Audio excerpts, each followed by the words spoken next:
from a particular part of Italy. I'm going to read what it says. It says, Fasi Battaglia was established in 1949 in the small town of Cupra, Montana, located within the enchanting Le Marche region of Italy. Yeah, that's pretty much all it says. The smell is pungent. It's subtle but strong. And by pungent, I mean like it doesn't like you have to get close to it, but when you smell it, like the aroma really just takes up your nostrils in a good way too. It's refreshing. It has kind of a sweeter smell. I would say. Good. Yeah, and the color.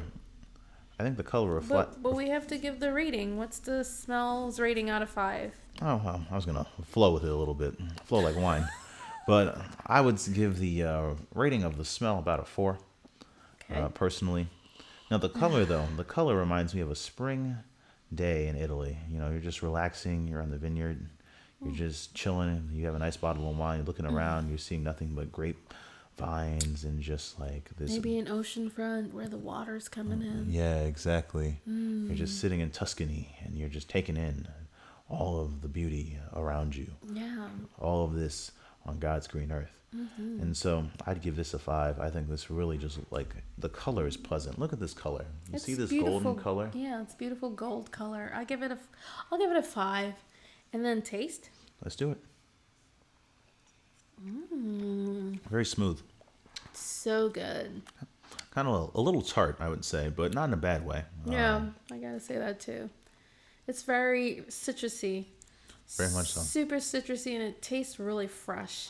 Yes, it does. It is refreshing. Tastes like it comes from good earth. Good earth. I like that. That's a very good term. I appreciate that. I feel like everyone can visualize that when you say it. Yeah.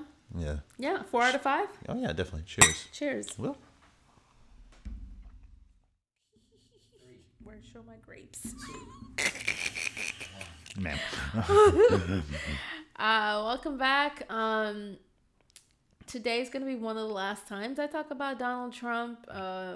This is one of the last times Hold My Low will be talking about Donald Trump until the 2020 election. I just feel like I'm just exhausted about this topic. I feel like most news agencies should also be exhausted of this topic. I almost feel like, I've said this before, that they don't care because he gives them ratings. Most of these people that work at these networks make millions and millions of dollars. They do not care who wins these elections. And as a matter of fact, someone like Donald Trump coming in will probably lower their taxes, make their lives easier, and also will always create more and more news stories for them. So for them, I think it's a win-win.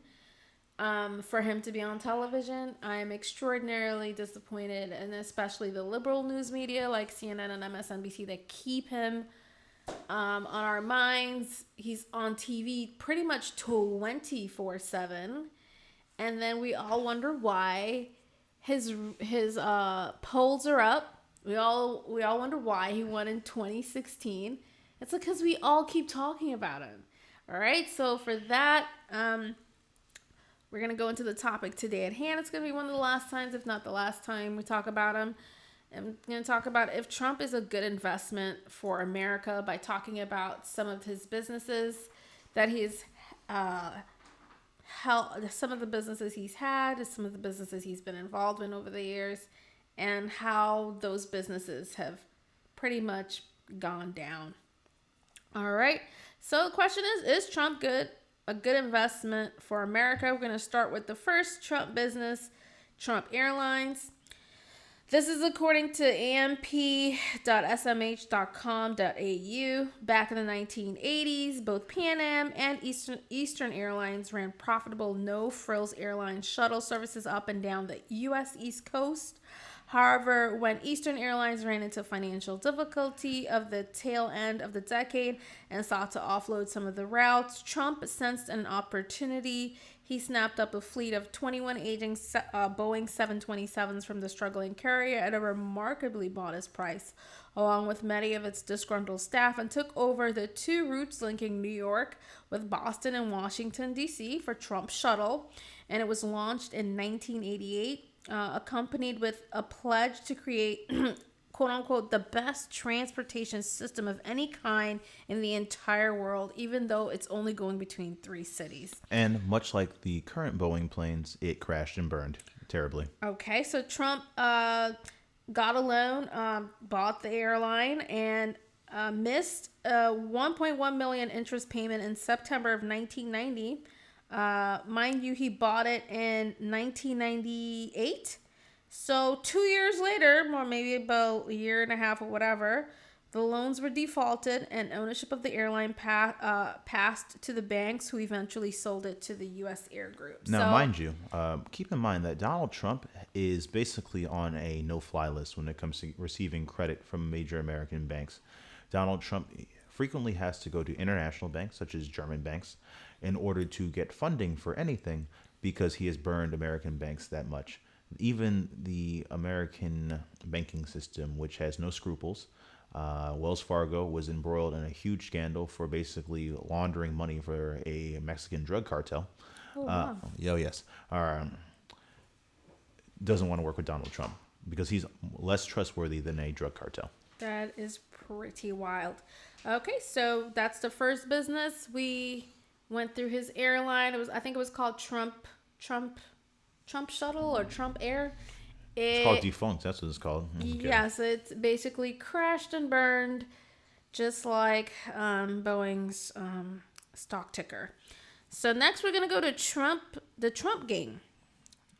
The Trump game was launched in May of 1989, another 80s situation with a tagline, "It's not whether you win or lose, it's whether you win." Trump appeared in a commercial for the game. Trump and someone named Milton Bradley hoped the game would sell 2 million copies. The game sold pretty poorly. In August of 1990, Trump acknowledged that the game may have been too complicated and had too many rules. Trump said that the game had sold 800,000 units. We all know he lies about everything.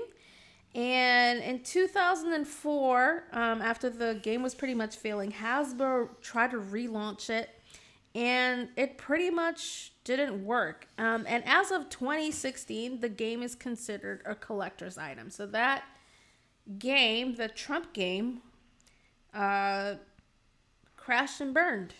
Yes. So, right. As you can see, Donald Trump has had a string of failures. Okay. He is not a good businessman, and he is a parasite. He's like a malignant tumor. As you can see with the current Republican Party, which has to spend fundraising dollars that it could be used for not only his campaign, but for every campaign up and down the docket, so to speak. So, congressional races, Senate races, and the like.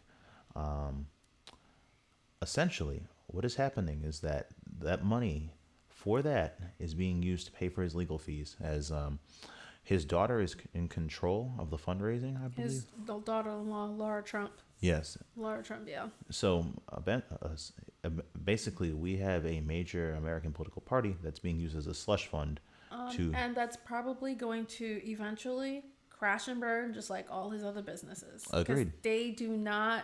That guy does not run any business into any profitable situation. Yes. You see, when Trump does make money, it usually comes from him licensing his name and selling the license for that. Or raising money to create a business that he eventually, I think, cashes out of right before it crashes and burns. He leaves the investors and all the contractors and all the people that were involved in the dust, and typically they now have to go after him in the court system, where they get cheated and do what Trump does best. He keeps them in the courts until they give up. So he either pays very, very little on what he actually owes them, or they give up and go away. You see, the thing with the American legal system is that a lot of corporations and wealthy people do what Trump likes to do, where they'll sue you, and whether you have a good case or not is irrelevant, because they're going to just keep burying you in lawyers. And engaging in the game called the American legal system, both civil and criminal, is expensive. It is not designed for poor people or people of modest means or middle-class backgrounds to win. The system is designed to extract as much money from you as possible.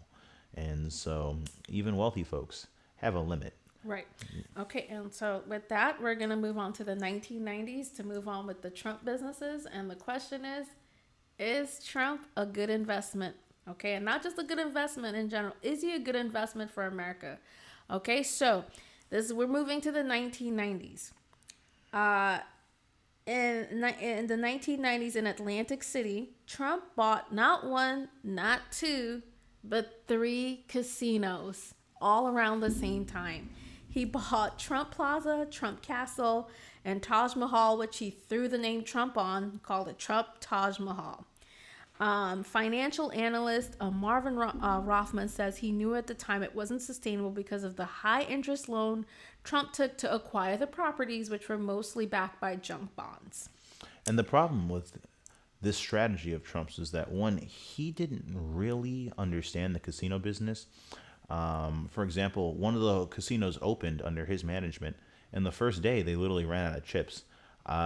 You may not be a casino person. I personally, You cannot run out of chips. That's insane. no, seriously, That's like running Fran, out of water at a pool. yes, no, seriously, you cannot run out of chips at a casino. Like that's like the level of incompetence to do that is terrible. Like you don't want that to happen. Like you like people would rather you run out of like alcohol Right. at a casino than run out of chips. All right. All right, so let me just continue with the casino, okay? I was gonna. Okay, you go ahead. No, it's just as a New Jerseyan, like Atlantic City is, well, it was like a place to be in the 70s, 80s, and 90s. Like Atlantic City was a place to party. It was a place to really, let loose. Kind of like the Las Vegas of the East Coast. And Donald Very true. Trump's, like this, the city had other issues going on, of course. It's not all Donald Trump. As much as I'm not saying this to justify anything he did or give him a pass, but Donald Trump brought all of these casinos with debt and basically had a junk strategy. He was under a lot of pressure to develop substantial returns to cover this debt immediately. And simply put, he just didn't understand how the casino business worked. And as a result, he put three major casinos under over the course of about 15 years or so. And the city has simply just not recovered from Yeah, that. it never recovered. Nope. And like I have a friend who was from Atlantic City, and she talked about how like they were hopeful at first, but then they saw firsthand how Donald Trump just ruined everything Yeah. and destroyed it, and like the city again has never recovered. Yes, for sure. So, I mean, I watched a documentary on Donald Trump a while ago, and I remember like watching the part where he bought the Taj Mahal. And I was just like, oh man, what a great acquisition. It's like, how do you lose? The house almost always wins. It's a great idea if you could afford to buy a casino. To me, it's just steaks in the freezer for like decades when you think about it. You can't run out of money. Like a casino is designed to bankrupt people. All right, it is not designed for you to go in there and win. Like if you go to casinos and think you're going to come out there like rich, there's a handful of people that go in every day that come out with some money. Most people go in and they either lose money or they put more money up and just keep. They either lose a ton or lose more than they came in with. But typically you don't win anything. Like when I go to a casino, I usually leave all my credit cards at home. I take about $50 and I'm like, I don't care what happens. I can't lose more than $50. And I typically lose the $50 within an hour or two. And I go around sulking and drinking free drinks for the rest of the time that I'm there. I am not investing any money in a casino because it's just like putting money into the lotto. You don't win. It's a lose-lose bet. So Trump bought not one, but two, but three casinos. And I remember like hearing he was going to buy the second one. And I was just like, who buys two casinos? That's insanity. So then he bought the third one, and I was just like, okay, well, they are designed to make money, but I don't think Trump bought any of these casinos with any of the intents of keeping them running and operating and actually making any money from these casinos. I think he bought them, as he does with everything else, with the intent of robbing and stealing from them. I'm mixed on that, Fran. I agree with what you're saying to a degree, but I think like many things, like I think it was like robbing and stealing, maybe to a degree, but also I think Trump kind of just does things out of like an insecure narcissism, and and is motivated by his inflated ego. And so I'm sure at first that he wanted maybe slightly No, I don't think to so. do it. No. But he had no strategy, he had no plan. He just did it because it would get him maybe in the limelight or something like that. And then that was it. Marty, you can't fall asleep. I'm sorry. Like, you can cut that. Also, yeah, you have to. Can you at least sit up? It's just really bad. No. Keep talking to the please. It's bad for morale, I need Marty. to catch my breath, please. Just keep going. Okay, so anywho, so basically this guy Rothman, let's see, this guy Rothman who looked into this whole situation with Trump, he told the Wall Street Journal, when the Taj Mahal, I believe, opened, he said, when this property opens, he will have had so much free publicity, he will break every record in the books in April, June, and July. But once the cold winds blow in from October to February, it won't make it. The market just isn't there. And I believe around this time, too, as I think he had bought all three casinos. And they were basically saying there's no way three casinos could survive owned by the same people on the same block. And also, I think the seasonal part is true. Atlantic City is cool, but like, like anything, New Jersey gets cold. A lot of folks Right. aren't trying to travel anywhere in the cold. You know what I mean? And so the seasonal impact of that on the casino's revenue is something that you would think like somebody who was interested in actually running these things would consider. Maybe they talk to some experts in the casino industry, or like say you were a billionaire and you're like, I want to own a casino, but you were actually invested and interested in doing it. Like to your point, Fran, Right. like you were actually invested and interested in actually owning a casino. You would gather a team of experts. You would talk to people in the industry. You may get a business partner who has run casinos for years, and who would say, "Hey, from this month to this month, business is going to be lower. Right. So what we need is a plan so that we can mitigate any negative impacts from that." Donald Trump did not do that. He kind of just took it over, I think, just to take it over. And then, much like his presidency, once he actually had it, he didn't know what to do. And Right. And I think what he did at first is he had a lot of celebrities and he had like really big opening days. He had like Michael Jackson at the Taj Mahal when it first opened. I know Michael got a good check. And he actually made a lot of money when it first opened. But after the first couple of months, I think it was just pretty much done for. And like I said, I don't think Donald Trump's really buys or invests into any business with any real intention of keeping the business alive for that long. I think there's some kind of strategy that he has, that he gets people involved, he gets people to invest, and then when it's very, very convenient for him, he pulls back, takes all his money, and he just runs away. The collapse of the casinos left so many subcontractors and contractors just out of money, from like the reconstruction of the casinos, from like Trump likes to do all these like really crazy renovations, like Marty was saying, like with Trump Airlines. He did all this ridiculous renovations of the planes that was like completely unnecessary. He changed all the uniforms for the ladies who were wearing like pearls and just silly stuff. It's just like yeah, I think you were right. They couldn't they couldn't have like the gold lining that he wanted.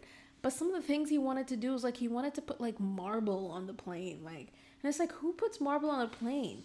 Because it's Like, gaudy and tacky. it's very tacky, but He's gaudy and tacky. he likes to represent this kind of thing, like he's this rich guy who's always like sitting on gold toilet seats. He represents like a crazy kind of opulence that doesn't really make any sense. No, to he's most of us. he's like, I hate to say it like this because it's probably a little classist. Donald Trump is like a poor, not even a poor person's idea. I would say like a stupid, more of a stupid person's idea of a wealthy person. He's a ghetto billionaire. I wouldn't even call, not ghetto. He's No, ghetto. he's not ghetto. Because ghetto means a very specific thing. To say real quick, because you guys are getting to the point where, hello everyone, it's Martin, the producer. I'm off the camera, but real quick, it's really interesting that you guys are bringing up this aspect about him, the poor man's thought of what a rich man is, because me and Fran were having this very same conversation earlier this week. But I wouldn't say a poor person's idea. Because here's the thing. I believe poor people have a better understanding of the world than wealthy people. I believe poor people are smarter than wealthy people. I don't know about all that. But If you have to be brilliant to survive and live in poverty. Being wealthy is the easiest shit in the world. Any idiot can be wealthy. Look at Donald Trump. You know what I mean? I think that's a really bad example. I know people who have money who have way more common sense than Donald Trump. No, that's true. I'm not, here's the thing. I'm not saying every wealthy person is stupid. I'm just saying the intelligence it takes to survive when the entire system is against you and you have nothing is, I think, something that is not really looked at enough. Right. Okay. And that's a conversation for another day. So That's fair. let's Okay. move on with Trump businesses Yeah. that went under. Let's look at Trump Water.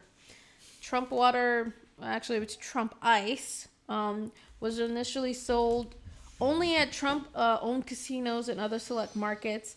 And around 2003, its distribution branched out to other national grocery chains and specialty food stores through the United States. Trump's Ice was distributed by Mountain Springs Water of America in the New York and New Jersey He had area. ice. Oh, come on. This is stupid. Yeah, it was ice, but it was water. No, though. I get it. It's just, I yeah. didn't even know that, you know. And Trump Ice was discontinued in 2010. This is so it was open. It was doing business from 2003 to 2010. I think he has another natural springs water that he recreated, and he only sells it at his like resorts and country clubs and golf courses. So let's move on to that's Trump Ice. It's discontinued. All right, Trump University. Founded in 2005, Trump University, an unaccredited educational institution, began offering online courses, but eventually transitioned into offering in-person seminars and mentorship services. Unaccredited basically means if you get a degree, if you get certificates from here, they're not recognized by any institution that's going to hire you It's or any literally other a scam. school. Yeah, it's basically a scam. It's not. It's worthless. All right. Overall, Trump University functioned from 2005 until 2010. Near the end, Trump University focused almost exclusively on the seminars, both running them and licensing the brand name out to an organization called Business Strategies Group. These seminars often began with a free session to get people in the door. Once individuals arrived, salespeople often tried to upsell them to Trump Elite packages ranging from, listen to this, $9,995 to $34,995. This man was Andrew Tate before Andrew Tate in terms of Hustler University or whatever he called his school. Right. So once these seminars began to flourish, the program became, in essence, a series of hotel ballroom consultations with salespeople rather than any sort of academic course.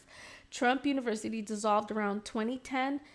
With about 6,000 students suing him and winning $25 million payouts for damages and false advertising, which was paid out around 2016 during the presidential campaign. So that's Trump University. It's now defunct and out of business. Let's move on to Trump. Hold on. Can we pause for a second? Sure. Fran, if we're going to be on video, I don't think we should be reading like that because it's not as engaging for the viewer. Oh, sure. I mean, we can't see it though, Rami. Let's just... No, I feel that, but if you're a viewer watching this, you would really be more interested in a conversation than somebody just reading from their phone, like something that they Wikipedia or something like that. I know I'm not saying you Wikipedia it. I'm just using that as an example, but Okay. So let's just have a conversation. That's what I'm saying. Okay, but I mean, I do need to read. I mean, did you do any research? Yeah. Okay, then go ahead then. Oh, nothing. I don't think we really need to get into the businesses per se. Recommendation I would say is just face your phone towards Rami. Okay, great. I'll do A that. little bit more. That way, it looks like you're having Thank you, Also- both of you, so much. Oh well, shit. Okay, now I'm just gonna stare at you the whole time. No, that's fine. Come on, Fran, be a human. Damn. But yeah, Alright. move your phone towards Rami while you're Okay, it's here. That way, it looks like you're actually teaching him. Got it, guys. Okay, so you go ahead. You Second jump thing in. Before you move on. Oh no, nothing. I just think that. Real quick. Sorry, Fran. Look into these. You know. That is Martin right now. That is your master. That is your producer. That is the sole keeper of the Outer Okay, Wings. great. Let's keep going. Thank you. I was just saying, like, I think the one business that we really should talk about, because personally, as somebody who's interested in politics, like, the business that we don't talk enough about is the Trump campaign, because you can tell how a politician is going to govern and manage, uh, essentially based on their campaign and their campaign strategy. And this isn't to say that every losing campaign means that the person wouldn't have been a good politician. That's not true. It's a two-party system, and there's always going to be one loser. You know what I mean? But Right. what I am saying, though, is that if we look at how Trump's campaign was actually run and managed, we can see that it is essentially much like him, a messy, abusive clusterfuck that has no real strategy per se and benefits heavily from lots of outside people giving him money and free publicity. Oh yeah. So okay. On that note, I I don't even think Donald Trump really cares so much about the businesses, so much about even Yeah. the money that he makes, because I think he banks so much on people thinking that he has money. Yep. Yes. And thinking that his Yeah. brand is worth something, Yeah. that he really doesn't care. I don't even think he cares about winning the presidency, I even though agree. it will Cheers to that. even though it will help him get out of these court cases. I think this guy's all about his brand. Like, if he loses and goes to jail, I think he's gonna go to jail and he's gonna try to change like the jumpsuits into like Trump tracksuits, and he's gonna start like trying to sell them food. Like, to him, I think everything to him is what his name is worth, because he puts his name on so many things. Yeah. Like, I've heard a lot of the buildings that have Trump's name on it, he doesn't even own them. No, not at all. It's just a name. Yep. They pay to have the name on the building because a lot of people associate his name with wealth. Yep, very much so. Even though it doesn't really seem like he has that much wealth. No, I agree. The Trump, I don't want to give this man anything, but I'll say this: if your business is licensing fees, Donald Trump is a master at that. Licensing fees and cheating people. He's good at those two things. Okay. For sure. Do you want me to go into Trump steaks? No, and Much like the steaks themselves, that topic is inedible. All right. Okay, well, I'll just give you the date. It was running from 2006 to 2007. It was a failed Trump business once again. But Jesus, wow, that was a year. At least Trump University was 5 years of scams. Even meat eaters couldn't put that shit down. They said, no. And that's the thing. I'm a vegetarian, but I'll give steak people this. Steak folks know their steak, and if they see a bad steak or taste a bad steak, they don't fuck with it. All right. All right. There was Trump Mortgage LLC.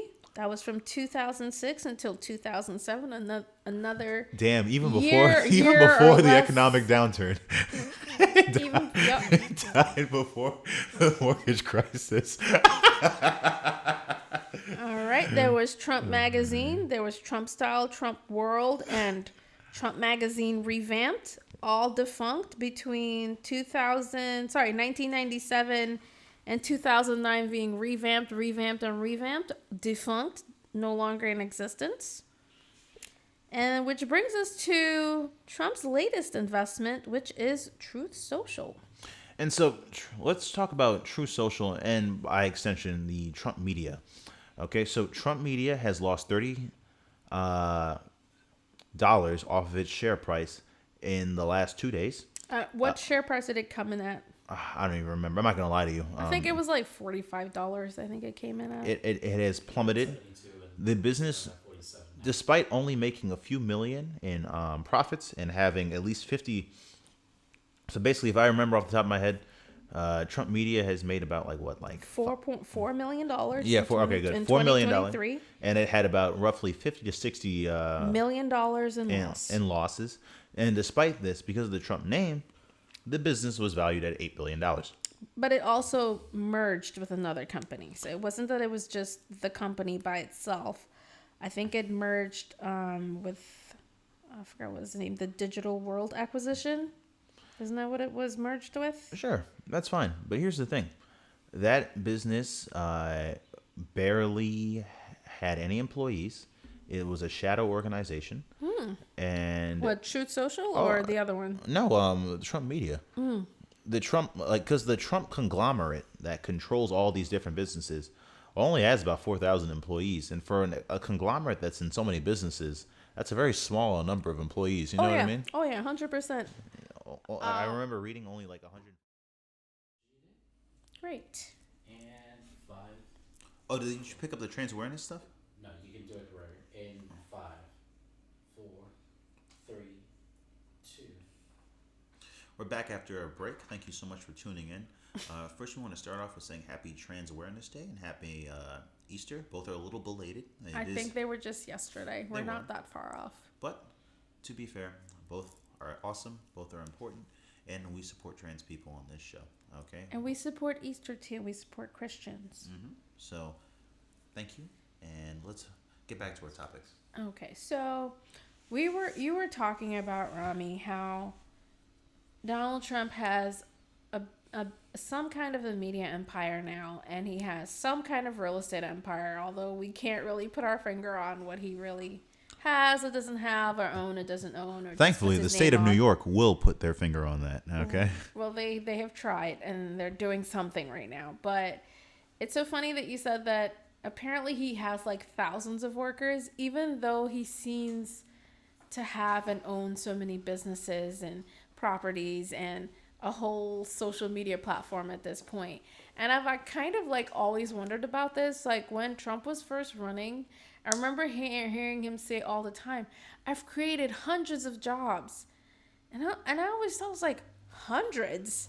Like that's all you've created since the 1990s is hundreds of jobs? I don't think I've ever heard him say that he's created thousands of jobs. Yeah. It's always hundreds. So it's like, what's really going on here? Like, Well, what's the scam? Oh, I think what you're tapping into is that it's really more of a criminal enterprise than a real actual business. Because crime doesn't really employ that many people as well, in part due to security. You know what I mean? And so the Trump organizations, like if you consider them to be more of a mafia construct than an actual business, then you start to understand that the folks who are in high, powerful positions are very trusted people who have been around Trump for years. Or he tries to keep everything in the family. Oh, yeah. A lot of the organizations are shadows within shadows, if, for lack of a better term. They exist on paper, but not really.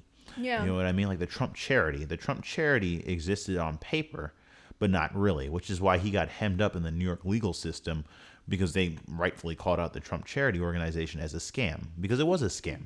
Okay? It was probably just a way to funnel money back to himself. Exactly. And so like when Trump says he created hundreds of jobs, I don't think he was actually lying. Yeah. He did create hundreds of jobs. Yeah. But like that was it. You know what I mean? He like, because I think about like, let's like for an I example. think he screwed over thousands of people, maybe even tens of thousands of people. Yeah. And he's robbed thousands of people or maybe tens of thousands of people. But he's definitely created hundreds of jobs. Yes. So when he says I've created hundreds of jobs, that I guess technically is not a lie. Yeah. That might be the only thing he's ever said that's truthful. Yep. Because like to your point as well, he's also used a lot of contractors and subcontractors. I remember reading a story about somebody who did some work for Donald Trump on one of his buildings, and how Trump cheated him and his company out of money, and how he lost his business out of it. And it's just, that's what a lot of these other that's what he likes to do too. He goes to the cheapest person, or like, you know, contracts everything out so he doesn't have to own anything, which is actually typical American business strategy in 2024. And no company actually wants to hire employees. They want to make everybody either an individual independent contractor, or they want to hire a contracting company to do stuff for them. Nothing is ever done in-house anymore. Like very few things are done in-house for your average American corporation anymore. But can we just say most corporations do pay the people that work for them, and they do not try to cheat them in the end or not pay them at all? Even I don't agree with that one. Really? Oh no, wage theft is the most common form of theft in this country. All right, that's a conversation for another day. I don't think most corporations are here to try to steal people's money. I think most corporations pay the people that they say they're going to pay at the wage they say they're going to pay. Otherwise, I don't think the system or this economy would work. Fran, Um, eat the rich. yes, eventually we probably will eat the rich. Um, yeah, so that's what Trump's little hundreds of jobs that he's created. The last company I'm going to talk about is Trump's NFT company, which is a non-fungible token that he got involved with back in, I want to say in maybe 2022-ish or around the 2022, 2023. He came out with some trading cards, raising nearly 4.5 million in the process. Um, I'm just shocked. Coming from a guy who used to love Yu-Gi-Oh. Okay, all right, I was a Yu-Gi-Oh guy. what Okay, is Yu-Gi-Oh? you haven't had a dual disc ever? Damn, you had no childhood. Okay, Remember, I'm a lot older than you. no, you're not. Yes, I am. No, you're not. So what is Yu-Gi-Oh? Yu-Gi-Oh. Marty, you know what Yu-Gi-Oh is. Yeah, of course. I didn't grow Yeah, up you guys playing. are like close in age. Okay, well, so I can see the appeal of trading cards. Okay, I can see the appeal of card games. Okay, I had Pokemon trading cards. I remember this kid Chris sold me a Gengar card for $10 when I was a kid, and I was so happy. And then I realized that it actually was a pretty bad card. But that's like that happens. Those are the hits you take when you grow up. And But Oh, just yeah. a summation for Fran, Yu-Gi-Oh was a very popular anime show in Oh. the 2000s, and based on trading cards that were used in in an arena to fight each other. So basically, it would take place in a world where you would use these cards, just like Magic the Gathering with the monsters and the power ups and everything, and a equipment that each player had, and when they stuck the card inside that equipment, the monsters would become digitally real, Oh, wow. and therefore you would be able to fight each other visually. now, Marty, I have to ask you a very important question. True. Seto Kaiba is probably the baddest guy to ever exist, right? You agree, right? This man had a blue eyes white dragon jet, okay? He flew. This man flew in a jet to fight Pegasus with a dual disc. Man, good character. I'm sorry. We've gotten off topic. I'm talking about a good billionaire, Seto Kaiba, not a bad billionaire, Donald Trump. That's Okay. actually true. Plus, he had a moral obligation to himself and his loved ones to save them. Yes, he did. Okay, so can we... Even though he was obsessed with a children's card game. Right.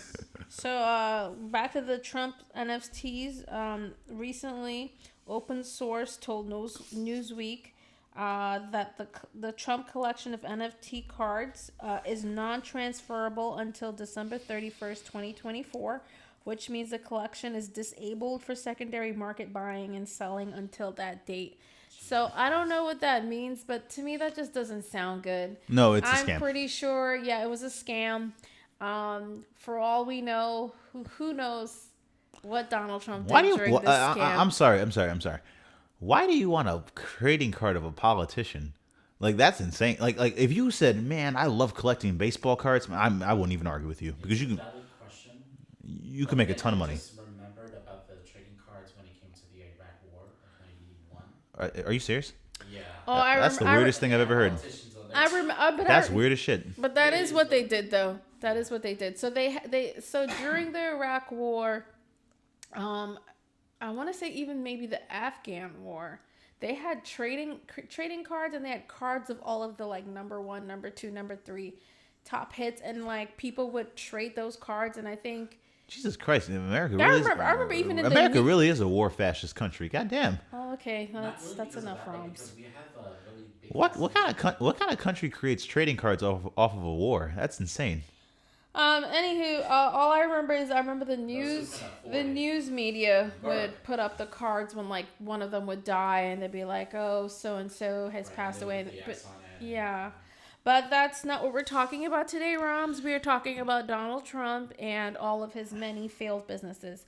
So I listed a lot of businesses. I gave some really, really brief histories of, how Trump basically whatever he touches, whatever business he gets involved in, doesn't really make any money. You know, it typically crashes and burns either very, very quickly within a year, even sometimes like with Trump Steaks.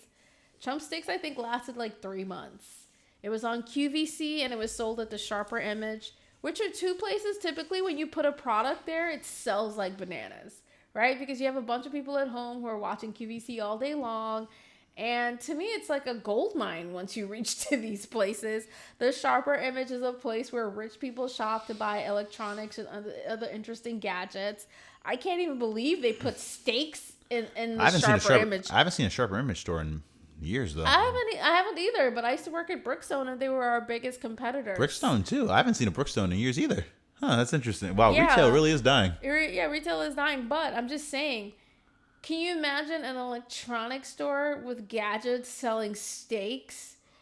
Like, it's just insane. So it's like those two places were selling, those two places where I feel like you should be able to make money. And within 2 to 3 months, like, it just wasn't selling.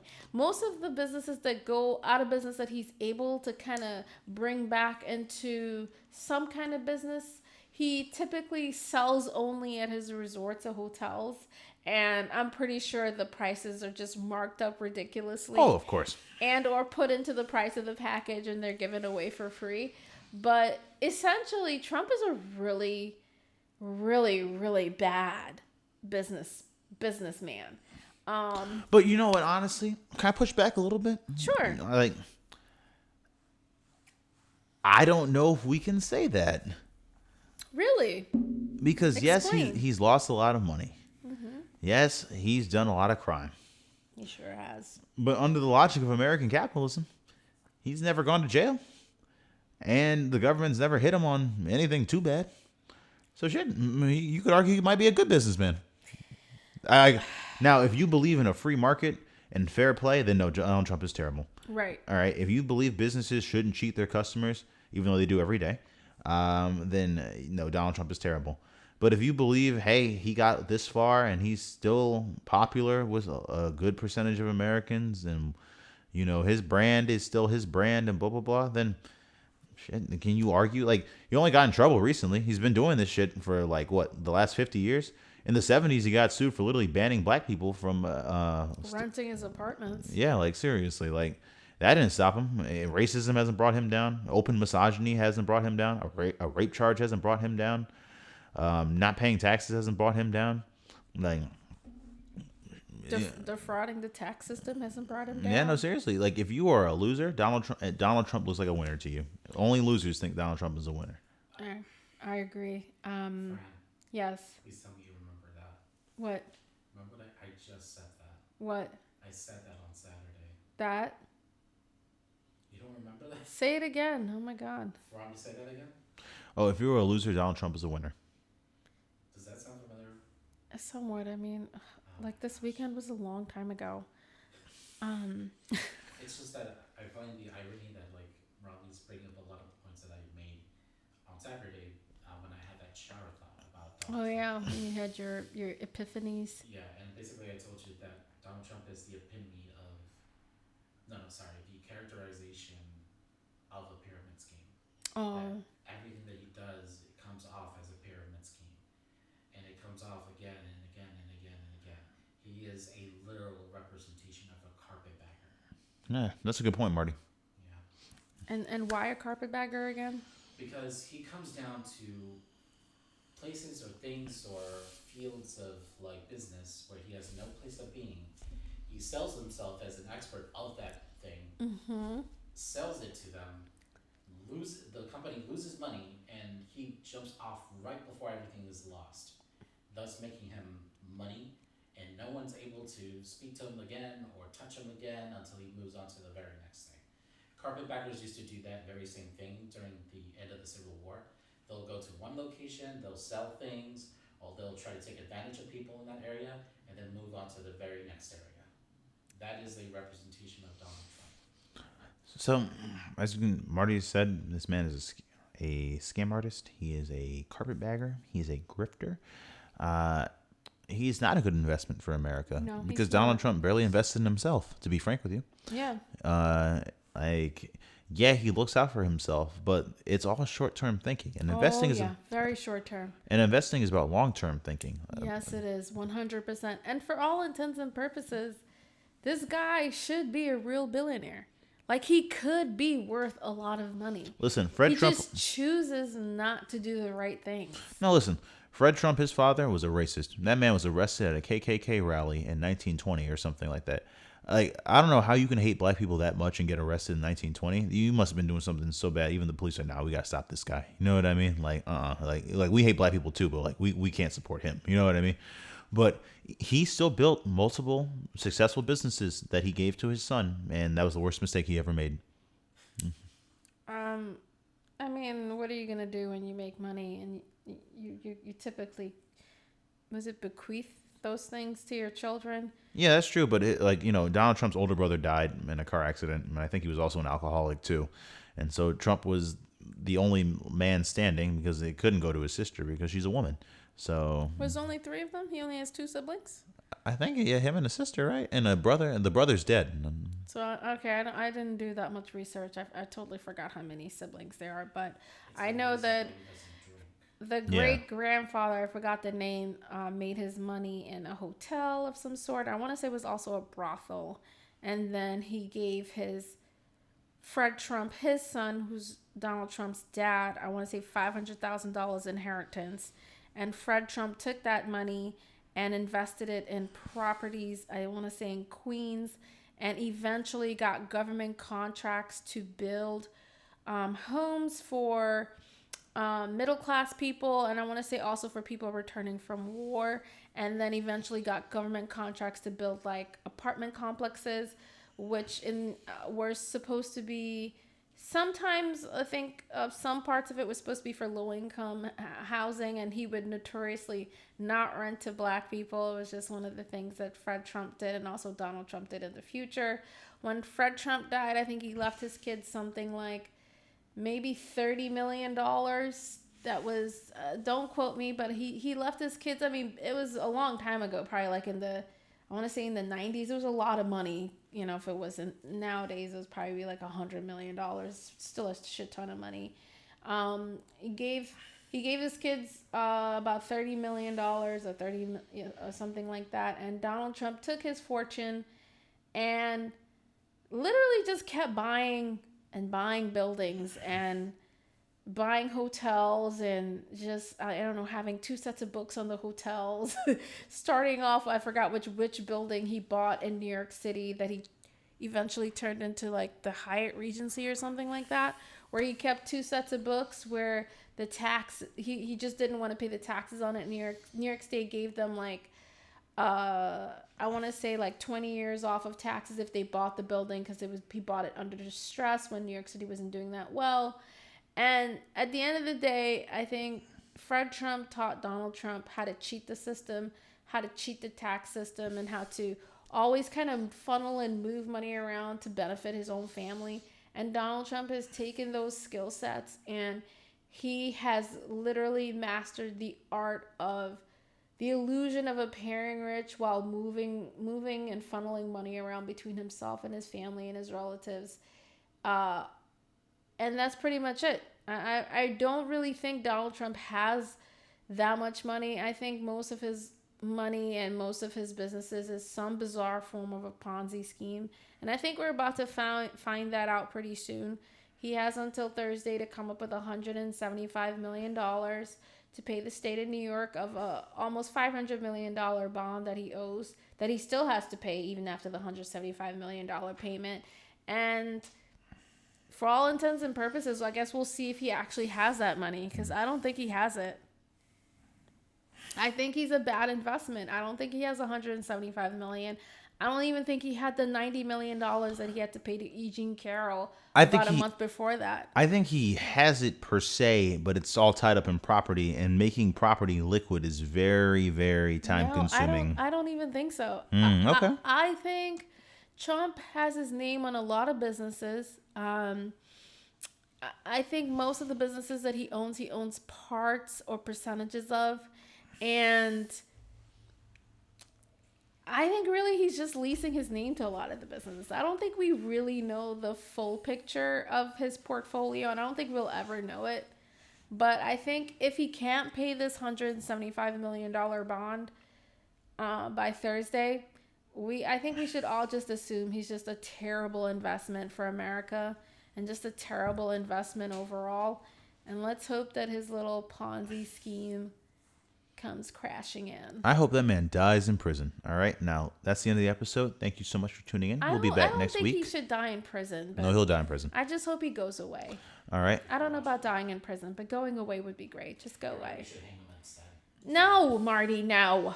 Well, all right. Thank you for watching, everyone. Next week's episode will be about how black politicians who are former cops are sellouts and how not all representation is good representation. What? Is it? No, not at all. Actually, it would be because remember I mentioned about Eric Adams?